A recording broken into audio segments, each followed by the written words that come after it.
calcio o sodio. Dígalo con firmeza, con seguridad. Sodio, ¿sí o no? ¿Por qué elegimos estos dos? ¿Por qué no cloro? ¿Por qué no cloro? Porque si entrara cloro a la célula, ¿cómo se volvería el potencial? Más negativo. Entonces no podría ser cloro, ¿cierto? Pero sí puede ser sodio. Si yo entro masivamente sodio a la célula, ¿qué le va a pasar al potencial de la membrana? Pues el interior se va a volver positivo, ¿sí? O si yo entro masivamente el calcio, también. Pues lo que pasa es que el calcio no tiene un gradiente tan alto, ¿no? Pero nosotros sí tenemos calcio dentro del retículo sarcoplástico y ahora vamos a ver que el mecanismo de contracción requiere que entre un ion y además de eso se libere el calcio del retículo sarcoplástico. O sea que en últimas el potencial de la membrana de la célula o el potencial celular se va a cambiar asociado a que se libera un ion positivo. ¿Okay? Entonces cuando uno le enseña potencial de acción de la célula, uno le habla de que estos cambios ocurren básicamente por entrada masiva del ion sodio.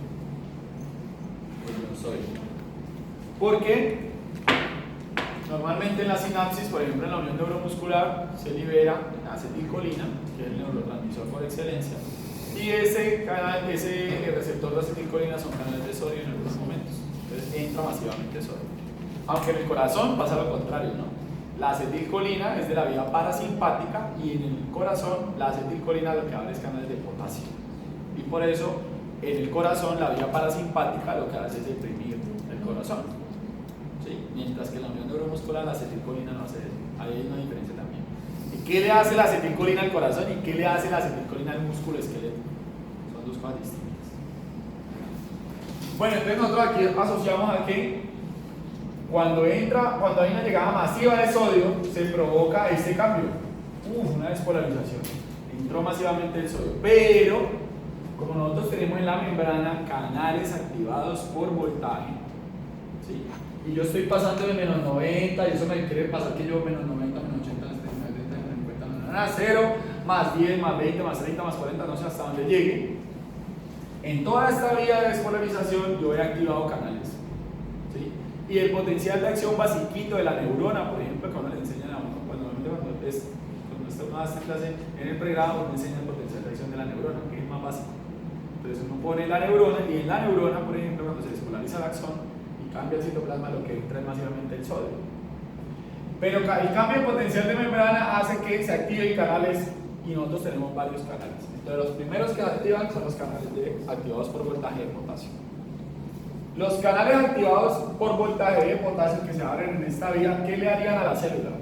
Si yo abro un canal de potasio, ¿qué va a hacer el potasio? A salir, porque está concentrado principalmente intracelular. Yo tengo grandes concentraciones de potasio intracelular. Y si yo abro una puerta, el potasio va a tender a salirse de la célula. ¿Y eso qué le va a hacer al potencial?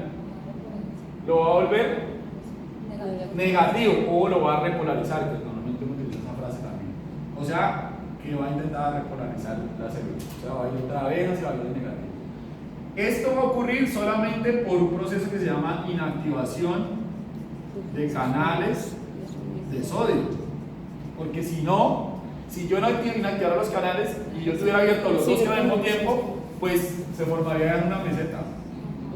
¿Sí o no? Porque uno estaría entrando y otro saliendo y las dos cargas positivas, o sea que eso se anularía y se quedaría. Pero eso no es lo que pasa. Realmente lo que pasa es que se inactivan en ese cambio de voltaje, los canales de sodio se inactivan y se activan los de potasio. Y por lo tanto la célula tiende a repolarizarse. Y nosotros tenemos dos tipos de canales, de potasio, que son los potasios de activación rápida y los lentos. ¿Sí? O no, lentos no, tardíos, delayed. Aparece en inglés, delayed es como retrasado. Entonces, cuando se inactiva sodio y se activan los rápidos, que son los de primera fase, todo esto es repolarización. Y los canales tardíos siguen y pueden generar este fenómeno. Si yo llego hasta este punto, que sería el potencial de reposo, yo digo que yo me estoy repolarizando. Pero si yo me paso, yo me estoy hiperpolarizando. Esto es importante porque hay unas células del corazón que generan más hiperpolarización que otras. Por ejemplo, las células de las fibras de Purkinje. Mientras que las del nodo sinusal no se hiperpolarizan tanto. Eso lo vamos a hablar en detalle. Entonces, básicamente eso depende del potasio, ¿sí? Pero este es el potencial que a uno le enseñan suavecito, y a los potenciales de acción a veces cambian en diferentes células, y vamos a ver acá. ¿Hasta ahí alguna duda de eso? ¿De bioquímica? No hemos entrado en fisiología, solo estamos en bioquímica. Fuimos morfología, después nos volvemos a bioquímica. Bueno. Entonces, como les decía, esta es la célula como tal del corazón, o de un músculo esquelético. Realmente está en un músculo esquelético, la composición es muy similar. Y nosotros tenemos retículo sarcoplásmico, que dijimos que era la estructura que tenía ¿qué? Calcio. Y tenemos otra estructura muy importante que se llaman estos túbulos T. ¿Qué es lo que hacen los túbulos T? ¿Es una célula?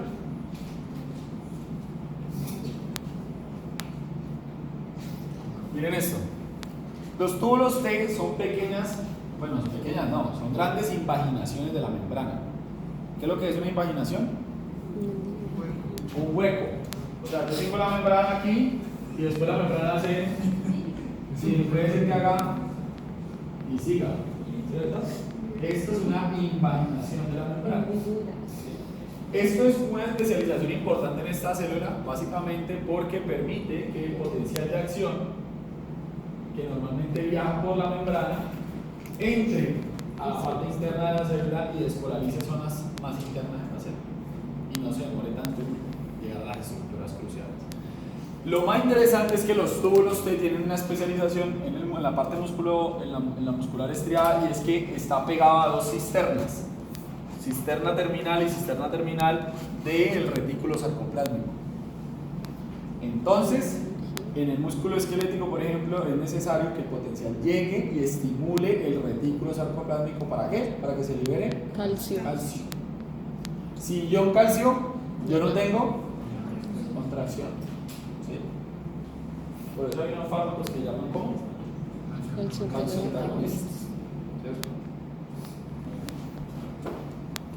Bueno, entonces ya sabemos que esta estructura, tanto el túbulo T como el retículo sarcoplásmico, son necesarias para la contracción. Y en la parte citoplasmática, yo les dije que el segundo componente con más abundancia entre las células son las proteínas. Y en esta célula sí que se cumple, porque el citoplasma de esta célula son un poco de proteínas que organizan algo que se llama un sarcómero, que depende principalmente de dos proteínas que ustedes se las saben que son actina y miosina. ¿Cuál es el filamento grueso? La miosina. ¿Y el filamento delgado? La actina con otras proteínas. ¿Sí? Bueno, esto pues normalmente el músculo esquelético es una clase de esquelético, pero hay una banda que yo tengo un tendón, de ahí sale un músculo, y el músculo como tal tiene un recubrimiento que se llama el epimicio, y después cada músculo forma algo que llaman fascículos, y cada fascículo tiene una capa que lo rodea que se denomina endomisio, y ya el fascículo sí se divide en células. Ya un fascículo muscular ya está dividido en células, cada una pues se denomina fibra muscular, y cada fibra muscular está rodada por algo que se llama un endomisio. Entonces de ahí sale la fibra. Esta es una mejor toma de lo que es el túbulo. En el músculo esquelético nosotros formamos triadas, en el cardíaco formamos diadas. Es decir, que triadas que forma una cisterna de este retículo se une al túbulo T, y la cisterna del otro lado se une al túbulo T. En el cardíaco no es tan así, sino que forma solamente el túbulo T, toca el retículo y suficiente. De hecho, en el músculo cardíaco nosotros dependemos de que entre mucho calcio extracelular, mientras que en el esquelético no. En el esquelético la mayoría del calcio proviene del retículo sarcoplásmico, mientras que en el cardíaco sí hay que meter mucho calcio. De hecho, en el músculo cardíaco nosotros le llamamos a eso liberación de calcio mediada por calcio. ¿Sí? Liberación de calcio mediada por calcio. O sea que eso requiere que haya calcio extracelular, por eso las alteraciones del calcio pueden producir arritmias cardíacas, alteraciones básicamente de la contracción. Bueno, entonces lo más interno de la organización son estas proteínas. ¿Sí? Y hay unas bandas que ustedes, yo no sé que se acuerdan, que son la banda A, la línea M, y la vamos a volver a mostrar aquí básicamente. Entonces nosotros formamos esto, sarcómero, y un sarcómero siempre va de una línea Z a una Línea Z. ¿Las líneas Z qué son? Son proteínas estructurales, muchachos, citoesqueléticas. De ahí se prenden las otras proteínas para poder moverse. Sobre todo se prende el filamento delgado. ¿Sí? O sea, estoy hablando de qué proteína? De la actina. Entonces aquí tenemos una organización. Nosotros sacamos de un músculo, sacamos un fascículo, de un fascículo sacamos una fibra, y de las fibras ya entramos a una miofibrilla como tal, y esa miofibrilla ya es la organización como tal de la proteína, que lo que nosotros estamos viendo es esta estructura como tal. Entonces tenemos un filamento grueso, que es el rojo, que ustedes ven aquí, este filamento grueso, y los delgados que están puestos como en esta, un poquito más azul. La primera proteína que vamos a hablar es la miosina, el filamento grueso. En la cabeza de la miosina, recuerden que la miosina la asemejan siempre como un palo de golf. ¿Sí? Tiene una estructura, una proteína larga con una cabeza a su final, y es una organización, todos junticos, como cuando la gente lleva el palo de golf, los palos de golf en el saco. Para recalcar que en la cabeza tiene dos sitios, uno de unión actina y otro de unión ATP, por lo tanto la contracción necesita ATP. ¿Sí? Para generar contracción necesitamos energía. Pero tenemos también un sitio de unión actina. ¿Sí? Bueno, no les mencioné esto de hidrólisis es importante para la unión, y es que en la cabeza nosotros tenemos un punto que se llama el punto de unión ATP, pero ese punto no solamente es un ATP, sino que lo hidroliza. Cuando yo digo que hidroliza el ATP, ¿qué estoy diciendo? ¿De qué le hace a la molécula?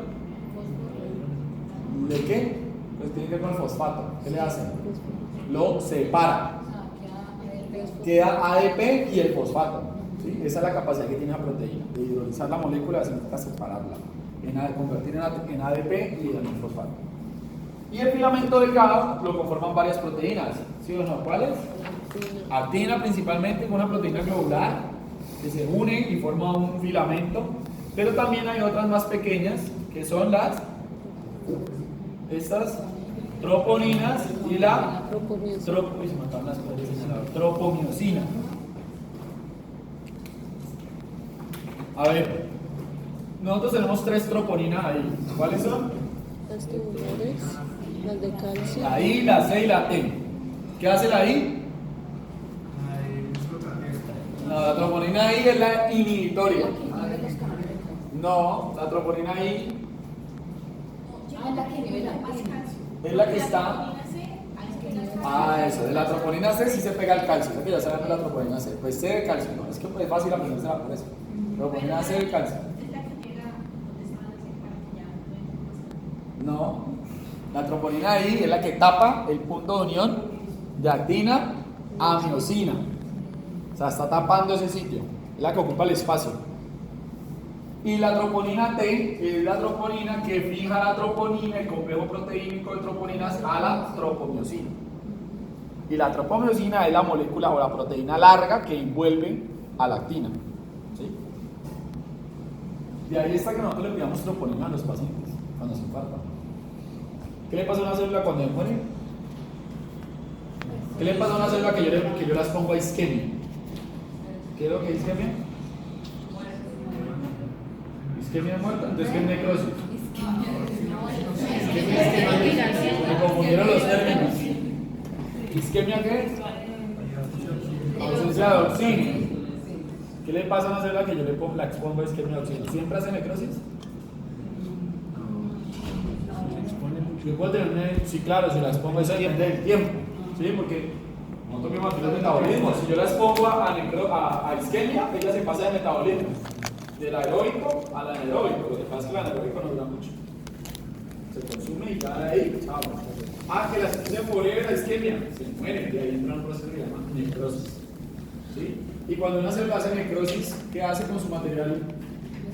Lo expone, se rompe la membrana, y la membrana se expone al torrente sanguíneo y se destruyen las proteínas, y nosotros desarrollamos la habilidad para encontrar las troponinas. ¿Sí? Entonces, por eso tenemos troponina a los pacientes que a veces están infartados.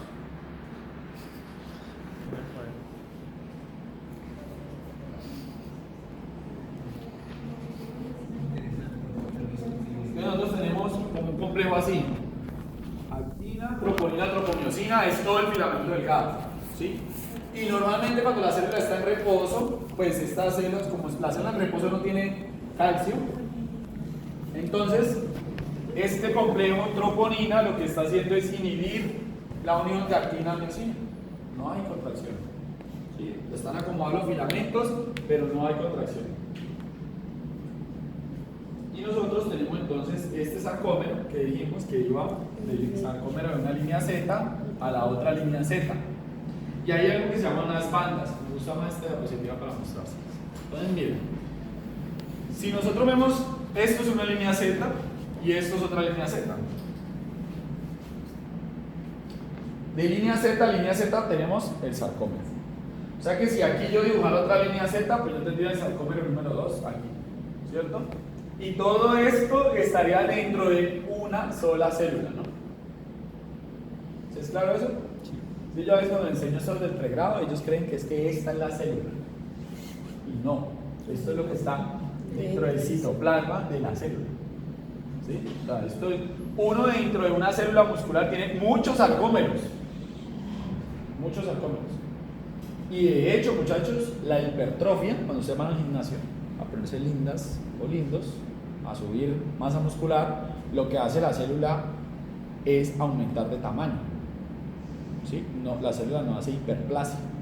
Bueno, aunque un grado de hiperplasia sí se ha documentado en el desarrollo muscular, pero normalmente la célula crece en tamaño, es decir, el estímulo del ejercicio, la inflamación, el microtrauma que hace el ejercicio en el músculo esquelético, lo que hace es decirle al núcleo que sintetice más proteínas. Entonces usted empieza con la ingesta a meter más comida y el núcleo a sintetizar más proteína y a ocupar y a generar más sarcómeros dentro de la célula, por lo tanto la célula se empieza a expandir y por lo tanto se le crece el músculo. ¿Sí o no? Ese es el mecanismo de la hipertrofia. Y también pasa en el músculo, ¿no? Cardíaco. Un paciente hipertenso, ¿qué pasa al ventrículo izquierdo? Empieza a hacer hipertrofia y hace hipertrofia concéntrica. Normalmente el corazón se empieza a expandir hacia adentro, no hacia afuera, y empieza a reducir espacio para la diástole y entonces empieza a hacer falla cardíaca. ¿Sí? Bueno, entonces, si ustedes observan, hay unas bandas. Esta banda A, que vaya aquí, contiene tanto filamentos delgados como gruesos, pero realmente la banda A lo que está señalizando es solo los filamentos gruesos. ¿Sí? La banda A, de aquí a aquí, puro filamento de miosina. Y la banda I, miren que toma los filamentos delgados de este sarcómero y los filamentos delgados del otro sarcómero, porque sería de esta línea Z a otra línea Z aquí. ¿Sí? La banda I no solamente toma este pedazo, sino que toma de aquí a acá, o sea, toma las dos bandas, los filamentos delgados de un sarcómero y el otro. ¿Qué banda de esa desaparece cuando hay contracción?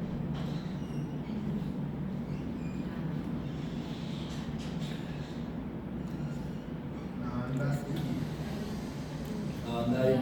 ¿Por qué? Porque el filamento delgado se empieza a buscar a unirse con estas cabezas de aquí. Y se acuerdan que el golpe proteico de la miosina es hacia adentro, eso ya lo voy a explicar rápidamente, porque yo sé que todo esto ya lo vieron alguna vez en su pregrado, pero pues hay que volver a tomar. Y este filamento delgado se empieza a superponer en este, y los de este, pues obviamente acá habrá un filamento grueso también de miosina y también nada de esto, o sea que esto tenderá a desaparecer prácticamente. ¿Sí? Aquí tenemos un sarcómero ubicado con sus túbulos transversos y obviamente aquí está el músculo sarcoplástico, que es de donde se obtiene el calcio. Cuando la despolarización cae, esto se libera calcio, ahí están ya las proteínas para absorber el calcio. Los túbulos ya los mencioné. Aquí está la microscopía electrónica del músculo, cómo se ve en su conformación, por eso es que se llama estriada, porque se forman estas bandas, que ahí está, la zona H, que es la zona donde no podría haber contracción en esta zona. ¿Por qué no podría haber contracción en esta zona? ¿Estos pedazos qué son? ¿Qué no tienen? ¿Qué no tienen estos pedazos? ¿Qué no hay aquí? ¿Con qué se une la actina a la miosina? ¿Por qué lado de la proteína? Por la cabeza. ¿Y aquí hay cabezas de miosina? No, porque son proteínas que parecen un palo de golf. Tienen un palo y una cabeza, y los palos están dispuestos hacia la periferia, es decir, hacia las líneas Z. O sea que si una actina llega y se pone aquí, no hay contracción. No hay, aquí no hay cabeza de miosina, solamente la parte estructural. ¿Sí? Y se unen a un anclaje que se llama la línea M, que es donde se unen las miosinas, como tal. ¿Listo? Pero nosotros tenemos más proteínas, ¿no? No solamente eso. Estas son algunas de las que uno normalmente no menciona. Pero aquí hay distrofina, titina, neurina, actinina A, que son moléculas citoesqueléticas, ¿sí? De anclaje de proteínas.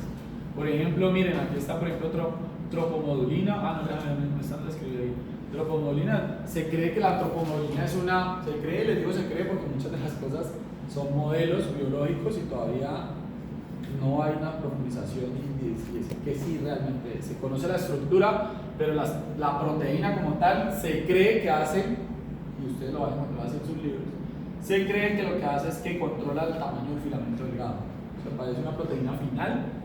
Y recuerden, no sé si se acuerdan cuando ustedes vieron biomoléculas, cuando le enseñan cómo se construye una proteína, y es que el ribosoma le manda una secuenciación desde el ARN y él empieza a cortar y hay unos codones y él sabe cuándo cortar la proteína. ¿Se acuerdan de eso? No? El ribosoma va pasando una secuencia y va pegando. ¿Una proteína está compuesta de qué? Para yo formar una proteína tengo que unir ¿qué? Aminoácidos. Entonces el ARN viene con la secuencia de aminoácidos y entonces el ribosoma lo que hace es va pegando hasta que viene un codón terminal. Un codón es una secuencia especial de aminoácidos. Y cuando viene la secuencia el ribosoma corta y dice que esta es la proteína. ¿Ya? Entonces al parecer una de esas proteínas lo que cumple es el tamaño de ese filamento hasta donde va la tropomodulina. Hay unas más conocidas como la distrofina. ¿Saben por qué? Porque la distrofina ya se ha documentado que la ausencia del gen que codifica para la distrofina es la que produce distrofia de Duchenne, que es una patología realmente que mata personas jóvenes realmente, porque apenas no codifica eso, la distrofina empieza a generar alteraciones musculares a nivel sarcómero y no se genera la estructura. Y bueno, en fin, hay otras, pues la titina, que están por ejemplo algunas de las funciones. La titina actúa como un resorte dentro del sarcómero, ¿sí? Unidad funcional contráctil es esta titina. Es como lo que una de las estructuras de las proteínas que permite que esto tenga un cierto grado de elasticidad, este sarcómero. Y aquí neulina, básicamente una longitud similar del filamento delgado, una guía para la actina, nuevamente. Aquí está. ¿Dónde es que está la actinina? Por aquí. La guía para el delgado. Bueno, listo. Aquí me gusta más esta diapositiva. Este es el mecanismo por el cual nosotros hacemos acoplamiento, y aquí les quiero mencionar otras dos proteínas que son muy importantes, y es que nosotros normalmente cuando tenemos un estímulo de despolarización, aquí viene la señal por la vía de la membrana. Entonces viene la señal despolarizante y lo primero que hacemos es abrir unos canales que se llaman canales de calcio. ¿Sí? ¿Se acuerdan que nosotros dijimos que esta espiga podría darse o por sodio o por calcio, ¿cierto? Porque los dos tienen carga positiva. ¿Sí? Entonces, esos canales, que son los canales de membrana, se llaman canales de dihidropiridina. Para diferenciarlos de otros canales que nosotros tenemos dentro de esta estructura que se llama ¿cómo? Retículo sarcoplásmico, que también necesitamos canales de calcio, y esos canales se van a llamar canales de rianodina. Son canales distintos. Cuando uno habla de canales de dihidropiridina, está hablando de canales externos de la membrana, y los canales de rianodina son los canales internos. Entonces, el calcio es la señal importante que se necesita. Cuando yo logro abrir canales de calcio y entra calcio, el retículo sarcoplásmico también libera calcio, y ahora sí hay biodisponibilidad de calcio para que el calcio se le pegue a quién. ¿A quién se pega el calcio? A la troponina C. ¿Y la troponina C qué hace? Entonces se mueve la proteína, se liberan los sitios de unión. ¿De quién? De la actina a la miosina. La miosina tiene un sitio para pegar actina, ¿cierto? Pega la actina y ahí viene toda la cascada que les vamos a mostrar de cómo es. Viene esta cascada. Este es el modelo contráctil del músculo como tal. Yo tengo aquí una proteína, y es que cuando entró el calcio y liberó el sitio de unión, la miosina normalmente logró pegarse a la actina, a una actina. ¿Sí? Pero aquí entra a jugar una molécula importante y es la molécula de ATP. Cuando viene la molécula de ATP, nosotros teníamos un sitio para el ATP. ¿Quién lo tenía, la actina o la miosina? La miosina. La miosina tiene en la cabeza también, además de sitio de unión actina, tiene un sitio de unión de ATP. Creo que le hacía el ATP a esa miosina. Lo hidrolizaba, que era separarlo. Entonces, cuando la miosina recibe en su sitio de unión ATP, ella se despega de la actina, de la primera actina que se despegó, y cambia su conformación estructural. Entonces, si ven que la angulación de esta proteína ahora ya no tiene tanta angulación, es decir, que la proteína, como si se pegara al principio aquí, después llegara ahí, se pegara más adelante. ¿Sí? El ATP la hace desprender y cambiar su proteína, luego se puede pegar mucho más adelante. Entonces, aquí la ATP ya hace esa hidrolización del ATP, que es separar la molécula y convertirla en un ADP y un fosfato, logra que el cuello se vaya más hacia allá y se vuelva a pegar en una proteína más lejana. ¿Sí? Que es igual del filamento delgado. Ahora lo otro que hace el filamento grueso de la miosina es liberar el fosfato.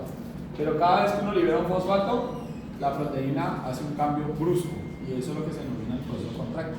Entonces la proteína hace esto nuevamente, se angula hacia adentro. Y es lo que pasa aquí. Ese golpe es lo que nosotros consideramos que es la formación de los puentes cruzados y la generación de contracción. Ahora, una vez se generó el golpe, ya la proteína, la miosina, libera el ADP y nuevamente queda la proteína pegada para recibir nuevamente local.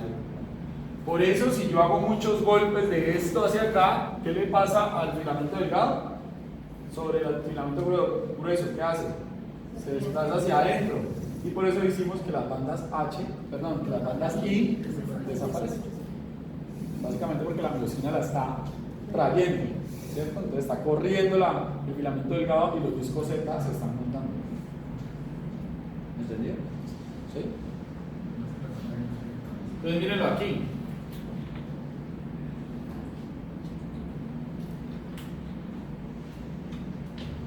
En microscopía electrónica, yo puedo ver cuando el músculo está relajado y el otro contraído. Miren la banda I, el tamaño que tiene.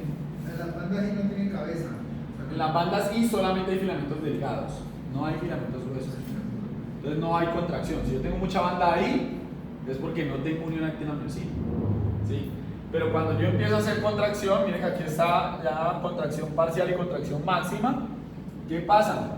Que hay mucha disponibilidad de clases, entonces empieza la miosina a traérsela, a caer, pegarse una vez más lejos de la actina y la empieza a tirar hacia el centro. Entonces miren los tamaños de las bandas I. ¿Sí ven? Cada vez más pequeños. El músculo lo que hace es coger estos discos Z también y acortarlos, ¿no? Miren que el disco Z, miren el sarcómero de aquí, y el sarcómero de aquí, y el sarcómero de aquí. Cada vez más grande, en relajación. Cada vez más pequeño, en contracción.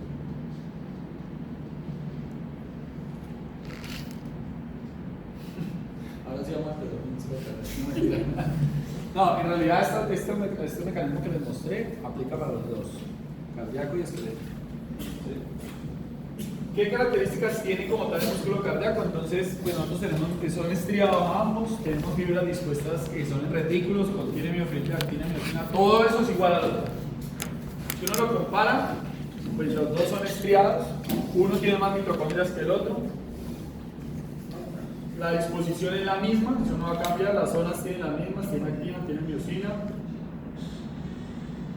En esto sí varía un poco, y es que el músculo esquelético requiere inervación local. O sea, ¿qué nervio inerva el diafragma?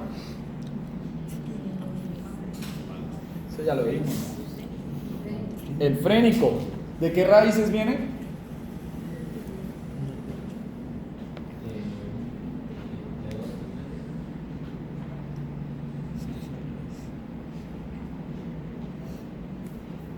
Trauma raquinoidal, ¿qué nivel dañaría el freno? C3, C4, C5. C3, C4, C5 forman el nervio frénico y el nervio frénico inerva el diafragma. el nervio frénico no inerva a ningún otro músculo.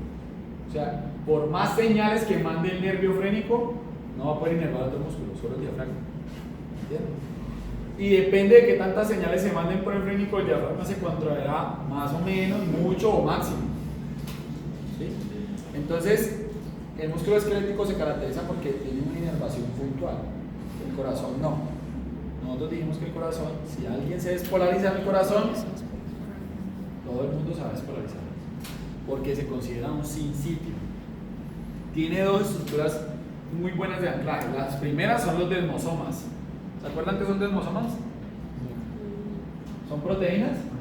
Sí, son proteínas, pero son proteínas de anclaje estructural. Es decir, los desmosomas normalmente son proteínas que cogen dos células y las mantienen juntas para formar un tejido realmente, pero no comunican nada por ellas. Entre ellas no se pasa nada, simplemente son para anclar dos células. Pero nosotros sí tenemos gap junctions. Los gap junctions sí son proteínas de unión citoplasmática. O sea que lo que pasa en una proteína, si usted tiene, perdón, lo que pasa en una célula, si usted tiene un gap junction, va a pasar en la otra. ¿Sí? Nosotros tenemos sinapsis eléctrica en el corazón. Realmente recibimos lo que por sinapsis química, solo lo que viene por el sistema nervioso autónomo, simpático o parasimpático. Por eso usted pues puedes tener una bradicardia o una taquicardia por cosas que no tengan que ver directas con el corazón. Por ejemplo, el estrés, el miedo, todo ese tipo de cosas. Hasta el hambre, yo creo que podría. Bueno, esas son como características de este músculo. Entonces tenemos dos tipos de células. Son dos tipos de células distintas en el corazón. Tenemos las células miocárdicas, que básicamente su función es la de contracción y relajación. Y tenemos unas células especializadas que se denominan células marcapaso, que básicamente la función de ellas son generación y conducción de impulsos eléctricos. O sea, esas células no tienen material contráctil, no les interesa contraerse, solo lo que les interesa es que la señal llegue y despolarice la célula mecánica. ¿Ya? Pero una vez una célula especializada de esas le pega el corrientazo a la mecánica se lo pega a la que sigue, la otra se lo pega así, porque todos ustedes que son mecánicas piensen que yo soy la célula autorrítmica y yo genero el potencial, pero le pegué el corrientazo a ella que era una mecánica. Y ustedes, como todas están unidas por gap junction, todas se van a despolarizar. ¿Me entienden? Yo no necesito contraerme, porque todos ustedes son más y van a generar todo el trabajo en contracción. Yo solamente necesito mandar la señal.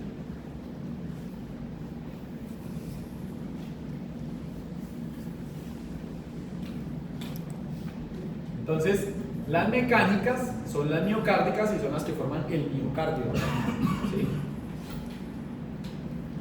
¿Ustedes qué creen que cuando le hacen esas ablaciones, a qué célula le están apuntando? ¿A las cuales? A las que están formando el potencial, ¿cierto? ¿La ablación en qué momento la hacen a los pacientes? Yo no escuché, Jennifer. Hablo solo para usted.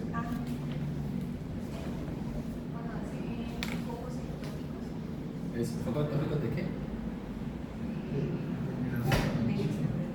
¿De qué? Pues focos ectópicos que es donde se generan otros impulsos que se generan. ¿Y eso qué genera? En el corazón. Arritmias. Esa es la famosa cirugía de arritmias, ¿sí o no? Entonces se le hacen arritmias porque dicen que hay un foco ectópico. Un foco ectópico es un foco